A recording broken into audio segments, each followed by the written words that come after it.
Hello and welcome to this episode of the Be Free podcast. So, today I really wanted to share some tips and advice around meditation. So, this week I have taught around 50 people meditation, and it just fills my heart so much. And interestingly, around half of those people were new to meditation. So, it really surprised me that so many people had never tried it. And when you start meditation, I know you can come up against a number of challenges, and I don't want anybody to be put off, right? Like, meditation is my savior. I have been practicing since I was around 15, on and off, so about 30 years. Holy moly. And I've tried so many different types, styles, techniques, and yeah, I just wanted to share some tips, expel some myths around meditation, and even if you're not new to meditation, this might be a nice little reminder for yourself as well, because we can all, yeah, do with a little bit of support in just creating a practice that's really magical and nurturing for ourselves. So, whether you're new to meditation or not, I wanted to chat through these tips with you. So, tip number one, distractions are normal. Okay, so I don't know, are these tips? I guess they are. I don't know. It sounded funny when I said that. Anyway, here we go. Distractions are normal. So many people, when they come to meditation, they think like, okay, I've got to sit, my mind has to be totally clear. I have to sit cross-legged like a Buddha, and I can't do that. My head's just like whirring. Okay. That is totally normal. Our brain's primal goal is to keep us safe.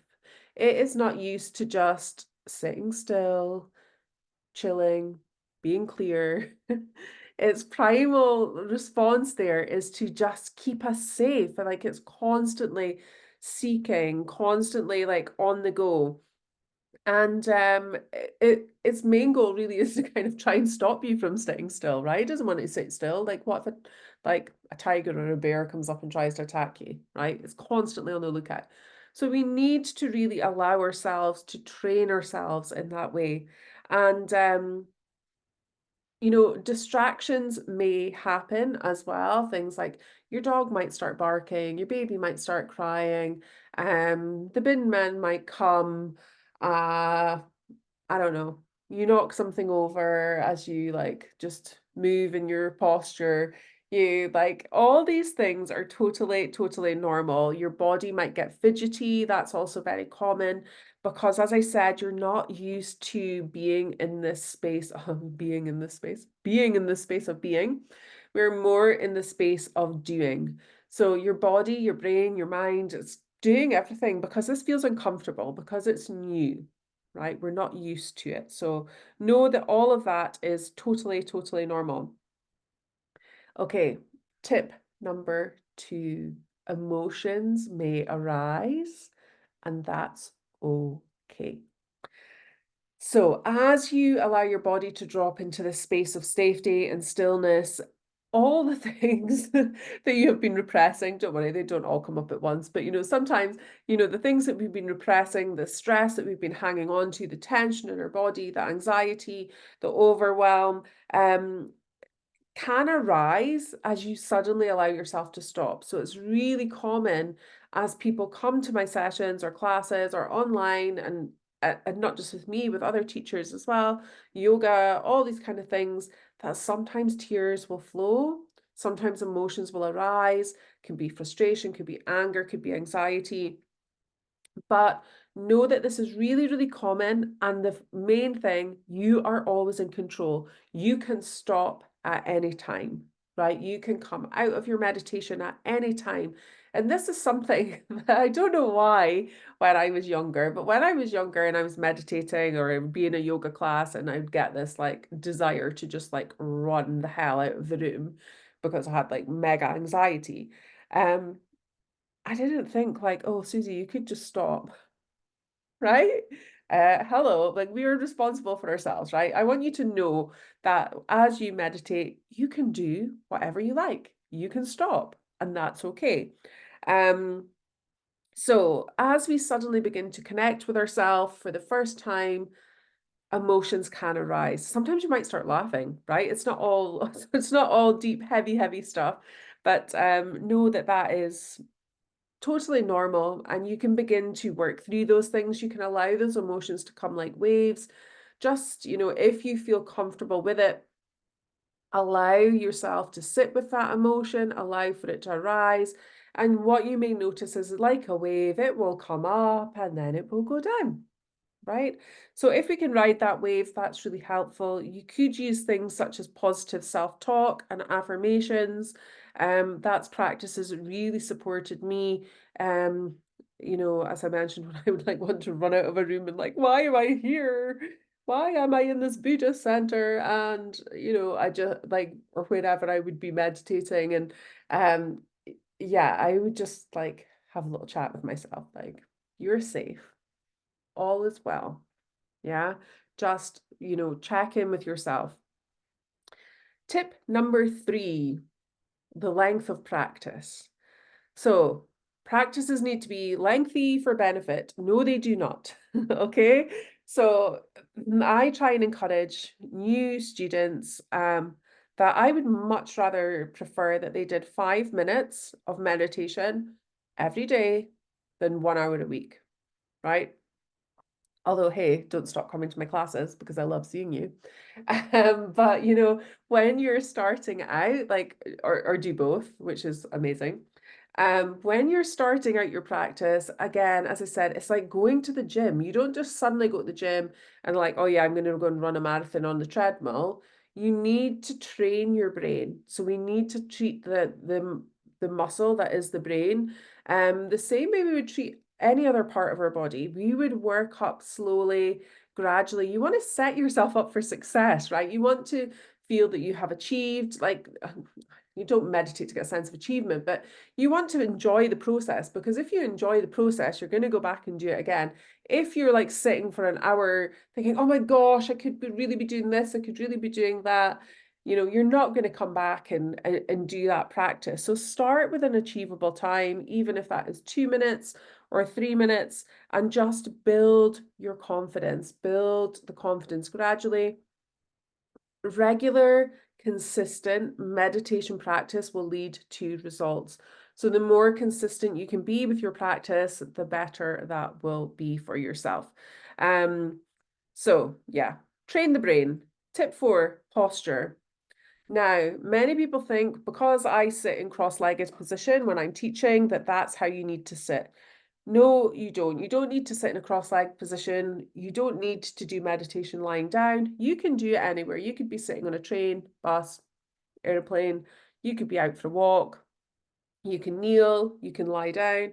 One thing I would say though is if you're meditating in a chair, please have your feet flat on the floor. If your feet don't touch the floor, put a pillow or something underneath them so you can get that sense of connection and groundedness.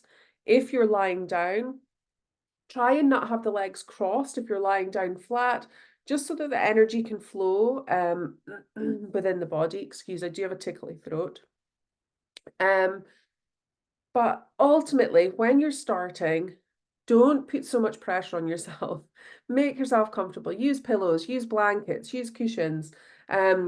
Ideally, you want your spine straight. So that's one thing that I would say. With the more, like, have your spine straight, your chest open, so that you can breathe more easily, more freely, that your lungs are open and soft. So that would be my only like suggestion there. But again, if that isn't possible for you, do what is within your realm of possibility and make it a comfortable and enjoyable experience. Tip 5, manage expectations. And I think many people think, oh, you can either meditate or you can't. And that's, it's really not true. Some days meditation is easier for others. As I mentioned, I've meditated for decades. And still days when I am overwhelmed or my mind is busy, like I struggle with it. And there's different types and styles of meditation, and I want you to know that just because you like think, oh God, well, I tried it before and it didn't work for me, that it won't, or you just because you've had one bad day, it means you're gonna have like every day is going to be bad when you meditate. It's totally not the case. So just manage that expectations, trial and error. Just keep trying, try different types, try different styles, and see what works for you. So I've put some questions here that sometimes people ask me, and I thought I would share the answers with you. Should I practice in person, online, or by myself? Okay, it doesn't matter. Just start, right? Honestly, it doesn't matter whether you choose to listen to a guided practice on, you know, YouTube or Insight Timer or an app or anything like that. Really doesn't matter. Meditation and community has an incredible energy. So I have my online membership with my beautiful friend Susan Finlay, and we meditate Monday to Friday, every morning together as community. So that is really, really beautiful, and we are guided. You're guided through that. So you have a teacher or guide leading you.